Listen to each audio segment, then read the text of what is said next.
Hello friends, welcome back to another video. Friends, कैसे हैं आप लोग? आशा करते हैं आप लोग अच्छे होंगे और अपना पढ़ाई अच्छे से कर रहे होंगे। फ्रेंड्स, जैसा कि हम लोग प्राचीन भारतीय इतिहास के अंतर्गत दक्षिण भारत के प्रमुख राजवंशों के बारे में डिस्कस कर रहे थे, तो आज हम लोग डिस्कस करेंगे राष्ट्रकूट के बारे में। हम लोगों ने प्रीवियस लेक्चर में पल्लव राजवंश, चोल राजवंश, चालुक्य राजवंश के बारे में पढ़ लिया है। आज हम लोग डिस्कस करने वाले हैं राष्ट्रकूट राजवंश के बारे में, और इससे संबंधित जितने भी इंपॉर्टेंट फैक्ट्स हैं जो आपकी परीक्षा में बहुत ही महत्वपूर्ण रहने वाला है, उसको जानेंगे। ठीक है, तो आइए शुरू करते हैं बिना वक्त गंवाए इस टॉपिक को। देखिए, राष्ट्रकूट वंश का जो राजवंश का संस्थापक था वह दंतु दुर्ग था, जिसने 752 ईस्वी में राष्ट्रकूट वंश की स्थापना की थी।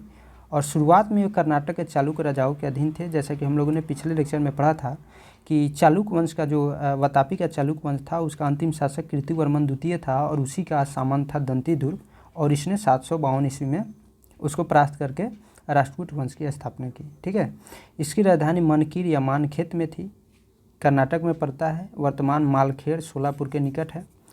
राष्ट्रकूट वंश के कुछ प्रमुख शासक थे, जैसे कृष्ण प्रथम, ध्रुव, गोविंद तृतीय, अमोघवर्ष, कृष्ण तृतीय, कृष्ण द्वितीय, इंद्र तृतीय एवं कृष्ण तृतीय। ये सारे शासक राष्ट्रकूट वंश के प्रमुख शासक थे। एलोरा के प्रसिद्ध कैलाश मंदिर का निर्माण कृष्ण प्रथम ने करवाया था।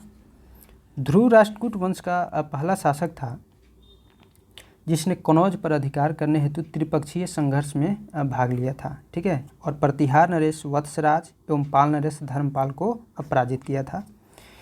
त्रिपक्षीय संघर्ष में कौन कौन शामिल था? तो राष्ट्रकूट वंश के ध्रुव शामिल थे, उसके बाद प्रतिहार के वत्सराज और धर्मपाल जो पाल नरेश थे शामिल था।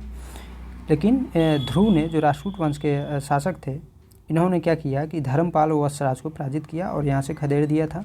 ध्रुव को धारावर्ष भी कहा जाता था।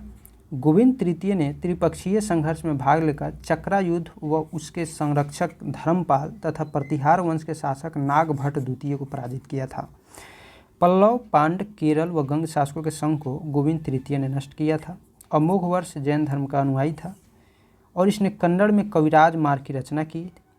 आदि पुराण के रचनाकार जिनसेन, गणितासार संग्रह के लेखक महावीराचार्य एवं अमोघ विरिति के लेखक सक्तायना अमोघ वर्ष के दरबार में रहते थे। अमोघ वर्ष के ने तुंगभद्रा नदी में जल समाधि लेकर अपने जीवन का अंत किया था। इंद्र तृतीय के शासनकाल में अरब निवासी अल मसूदी भारत आया था और इसने तत्कालीन राष्ट्रकूट शासकों को भारत का सर्वश्रेष्ठ शासक कहा था। राष्ट्रकूट वंश का अंतिम महान शासक कृष्ण तृतीय था और इसी के दरबार में कन्नड़ भाषा के कवि पूर्ण रहते थे, जिन्होंने शांति पुराण की रचना की थी। कल्याणी के चालुक्य तैलप द्वितीय ने 973 ईस्वी में कर्क को हराकर राष्ट्रकूट राज पर अपना अधिकार कर लिया और कल्याणी के चालुक्य वंश की नींव डाली। एलोरा एवं एलिफेंटा जो महाराष्ट्र में है, गुहा मंदिरों का निर्माण राष्ट्रकूटों के समय ही हुआ और एलोरा में 34 शैलकृत गुफाएं हैं। इनमें 1 से 12 बौद्धों के लिए, 13 से 29 तक हिंदुओं एवं 30 से 34 तक जैनों की गुफाएं हैं। बौद्ध गुफाओं में सबसे प्रसिद्ध विश्वकर्मा गुफा है, जो गुफा संख्या 10 है। इसमें एक चैत्य है, वहाँ पर 2 मंजिली और 3 मंजिली गुफाएं भी हैं, जिन्होंने 2 थल तथा 3 थल नाम दिया गया है। एलोरा की गुफा 15 में विष्णु को नरसिंह अर्थात पुरुष सिंह के रूप में दिखलाया गया है, यानी नरसिंह, यानी जो नरसिंह है उसमें शरीर तो पुरुष का है और जो सर है वह शेर का यानी सिंह का सर है। ठीक है, एलोरा गुफाओं का सर्वप्रथम उल्लेख फ्रांसीसी यात्री थैविनेट ने 17वीं शताब्दी में किया था।